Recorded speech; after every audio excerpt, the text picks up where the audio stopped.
Get ready video বানাচ্ছি। এখন যাব আমরা আসানসোল, একটু আমার কাজ আছে, তো চলো। সো গাইস, আমার ড্রেস পরা হয়ে গেছে, এবার আমি জাস্ট রেডি হব আর বেরোবো, কারণ অনেক লেট হয়ে গেছে, 12টা বেজে গেছে।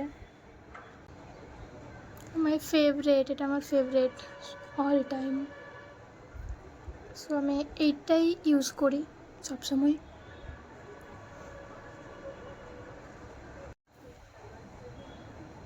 সানস্ক্রিন একটু মতো ইউজ করলেই হয়ে যাবে।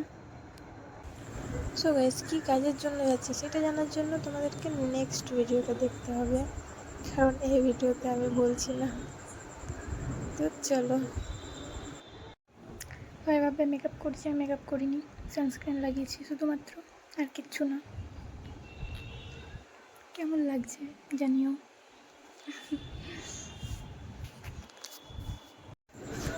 সো গাইস, ফাইনালি আমি রেডি হয়ে গেলাম। সো আমার ব্যাকগ্রাউন্ডকে ইগনোর করবে, এবার বেরোচ্ছি।